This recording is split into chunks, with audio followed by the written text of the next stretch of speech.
9 months ago, I built an AI agent that can query 1,000,000 rows of data. It was powerful, but that was just the beginning. Since then, AI models have gotten significantly better at reasoning and generating SQL queries. Coupling that with the fact that the native SQL AI agent node is not available in N8N anymore, I decided to rebuild the entire system and taking it to a whole new level. We're talking automatic visualizations that generate charts from your data, a multi-agent architecture that's way more accurate, proper query validation so the AI doesn't accidentally destroy your data, and a front end that actually looks professional. By the end of the video, you'll be able to plug this into your very own database, whether it's a CRM, sales or operations data, and start asking it questions in plain English. So strap yourselves in and let's get into it. Alright, so if you haven't watched the previous video, I basically built an AI agent that can query 1,000,000 rows of data. It was a data set that I found in BigQuery that we were able to talk with and ask questions, and the agent worked really great, but it was using the SQL agent node. But then a few months ago, N8N have removed the SQL agent node entirely. And I get it, they're probably working on rebuilding it and making it better, but in the meantime, we needed a solution. And this was a great chance for us to rebuild the system, look at the architecture, and using the latest AI models that have reasoning, we were able to rebuild the system and make it a lot better. And also, I wanted to improve the front-end design and adding charts and visualizations to the UI. And this time I'm using a different data set. So this is a Brazilian e-commerce public data set by Olist, and it consists of 100,000 orders. And this is not just a simple, one table, it's multi-tables all joined together. So I'm pretty sure there's like 9 different tables and they're all interlinked. So we have to do a lot of complex queries where we might need to combine data from different tables to get our results. So if the AI agent can handle this kind of data setup, I'm pretty sure it can handle any kind of database for your business. So let's get started and look at what I did. So what I did was I downloaded the dataset and uploaded it into Supabase. So Supabase is also a Postgres SQL database. So we were able to upload this, and it's also free. You're able to self-host Supabase. So it's a very good, easy solution to get something up and running very quickly. So this time we have it all inside of here. You can see all the different tables. I also included the chat histories for the AI agent inside of here as well, just to keep everything in one place. And this basically has all the different session IDs. For each session ID, you have all the messages inside of there. So the agent knows the previous conversation, so you can go back and forth. Even after you ask it a query, it's able to ask it more questions about the results and dig a bit deeper. So this is why I've kind of put it all into one place here. And here we have the N8N setup for the data analyst agent. Basically, it looks very similar as before. We're just now using a structured output parser.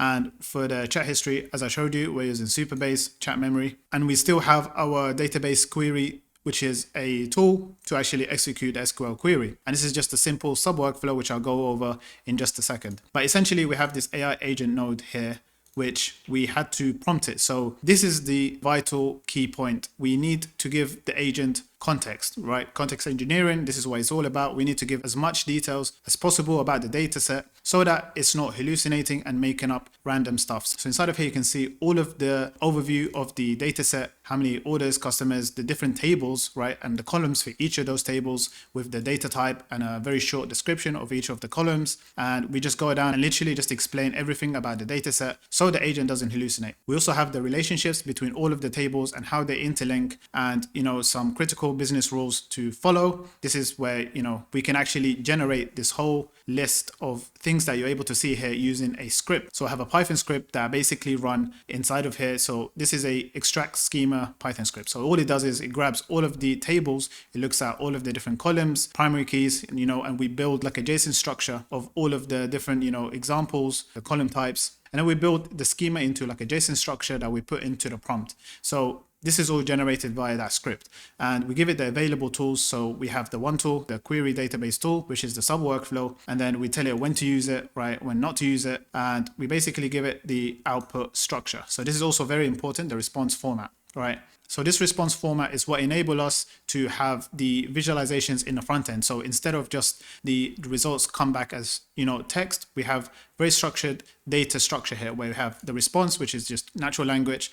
And then if the response has data, we're able to, write the headers and the rows into a list, right? So that the front end is able to take that and build the visual that we need. So we have different types of visuals. We've got bar charts, line charts, and pie charts. We include the labels for the x-axis, y-axis, and the values for each of them. We also, describe all the different fields, the response, and, give it a lot of information about how to structure that data so that it doesn't hallucinate. And then at the end, we have some behavioral guidelines to basically keep the agent in check. So this is for the main agent. And the reason we have it split this way is because every query from the user is not necessarily going to be a SQL generation, right? We want to be able to talk with the agent. So this makes it a lot more conversational. We can, talk about stuff. After it answers a query, we're able to dig a bit deeper, ask it a bit more questions about the results. And, it should be conversational. And this is why we split it into two functions here. So the first agent, the main agent, just takes the query from the user. If we need to generate a result, we call the sub-workflow. If we don't, we just respond directly.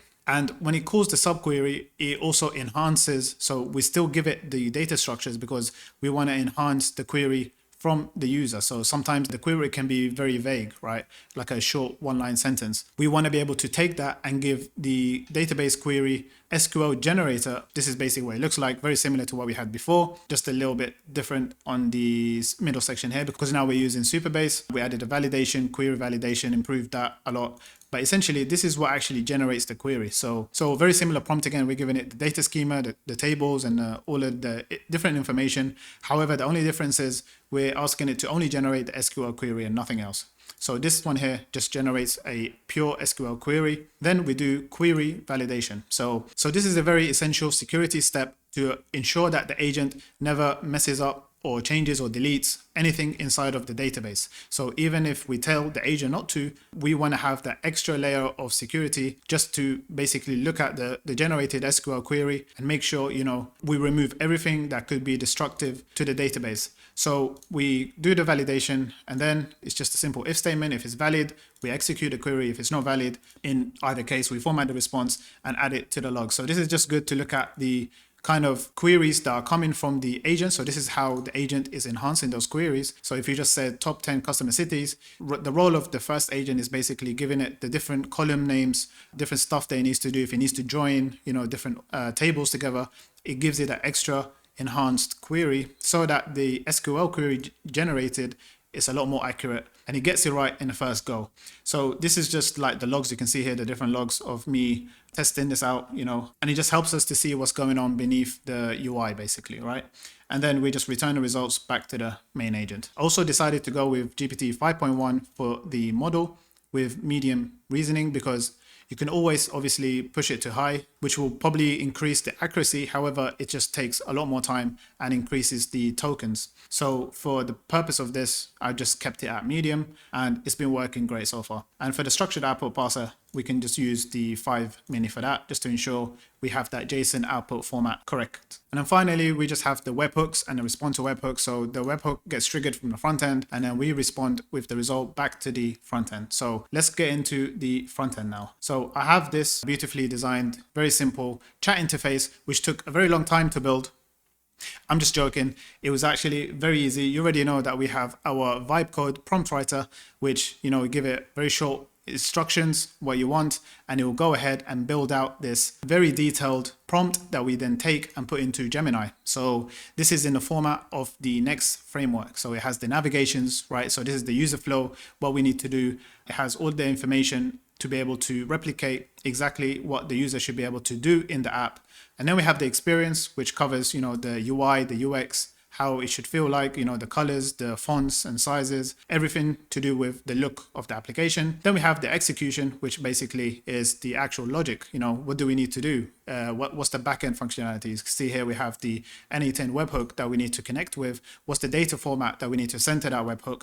And what does it return in the response, right? And then we have threshold T. This is basically all the constraints, the limits, what we don't want to include in the app, and everything that we don't want to see within our application. So I took this prompt and I plugged it right into Gemini. So as you can see here, this is the prompt, and it built this beautiful chat interface with history, sessions, and it's given us some questions that we can get started with. So if you want to get your hands on anything you've seen so far, right, you have the N8N workflow, the sub workflow, the custom GPT. I've actually changed my school community to be free now. So all you need to do is just jump in there. You'll see the free resources module. You go in there and you'll find all the different resources and free stuff that I share in my YouTube videos. So make sure you go and hit that link in the description description down below. So going back to our front end, let's see a quick demo of the agent. So I'm just going to start by saying hi and see what the agent responds with. Right, so I want to ask about the show me monthly revenue for 2016 actually. The first year. So I believe this data set goes from 2016 to 2018. So I want to see that first year, how it looks like. And then we're going to be able to generate different kind of graphs as well as it does this. If we go to executions now, you can see a lot of green here. It's currently running. It obviously does take a little bit longer, but I'm happy to sacrifice an extra 30 seconds for something that's going to be accurate and it's actually going to give us, good results. We can always go for a faster model, but I don't believe in this scenario and this use case, that's important. I believe we should prioritize accuracy over the delay and latency. So the first time it ran, it got an error for the structured output, probably because it's only the mini. And then the second time, I believe it works. So let's go to the front end. Oh, would you look at that? Beautifully designed, beautiful animation of the chart we have here. So in 2016, we have this data set was delivered. So it's saying that we only have from August to around November, very small totals. All right, that's cool. Let me start a new session and show me the payment method distribution. So this is going to be like the different payment methods that were used for the different kind of orders. All right, would you look at that beautiful pie chart we have in here of the different kind of payment methods that they used. Boleto, which is probably a Brazilian payment processor, and we've got credit cards, debit cards, not defined. All right, so I want to do a query that's a bit more complex now. What's the average delivery time by state? So this should give us, I believe, a pie chart of the different states and, the average delivery time. All right, so it just returned the results. It looks amazing. So we can see all of the different states here. Sao Paulo being the lowest and then AL being the highest. So the really cool part as well is you're able to look at the data source. So you're able to actually see the results that came back from the database. And, just to double check and make sure, it's going to be accurate. All right, so let's start a new session and do one more. This is the top sellers by location and revenue. And this one's going to be another complex query because it needs to join multiple tables, aggregate the results to give us the final output. So let's see what it does. Cool. So we came back with the top 10 sellers by total revenue. So it's returned the products in the database are in ID. So you don't have the product name, we have the product ID. And that's why we have a bunch of numbers here at the bottom all overlapping. But it did actually return, correct data.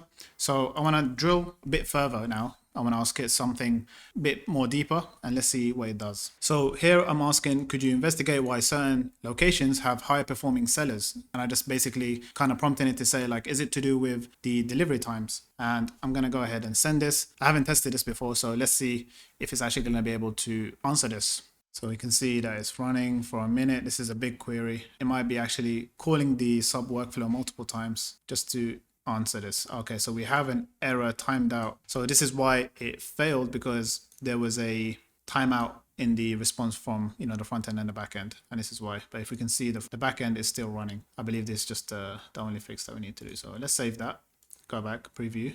It's going to refresh everything and I'm going to ask it again. So this is why it helps to understand how apps work and what could be causing. So from doing this so many times, if there's a timeout error, there must be something from communication between the back end, front end. And then you just look inside the code, you'll be able to find maybe a variable inside of there that's, limiting that timeout period. So we have the response for the first question, and then I'm going to go ahead and ask it the same question as I did before. Again, just going to go ahead, send this same query again. It might still fail. I might need to increase the timeout even more, but let's just wait and see what happens. It came back with the results. So looking at the top 15 sellers by location, it's clear that the pattern is faster delivery equals higher revenue. So for each of the locations, we've got average delivery time, and this was in alignment with the top sellers for that location. So you can start to see how we can go back and forth with the agent to get more insights on the data. So it's not just simple natural language to SQL.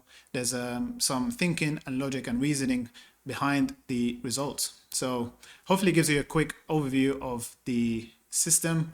And like I mentioned, this is completely customizable. You're able to plug this into any kind of database that you have, whether it's your CRM, market analysis, wherever it may be. We're able to simply extract the schema from your database, and then we update the prompt for the agent, and it should be able to then go ahead and answer questions about your data. And you can also extend the front end to add some voice capability So you can go from voice to the query. You're able to also have it generate reports. It could be triggered, weekly, daily, to basically generate reports and send that to your Slack or email or whatever that may be. And it all comes down from this core engine system that I've built. So with that being said, if you want to get your hands on everything that you saw today, make sure you hit that first link in the description down below. So join the community. It's going to be completely free and you'll find everything that you need inside of there. I hope you find this helpful. Make sure you hit that like and subscribe button. It really helps out a lot.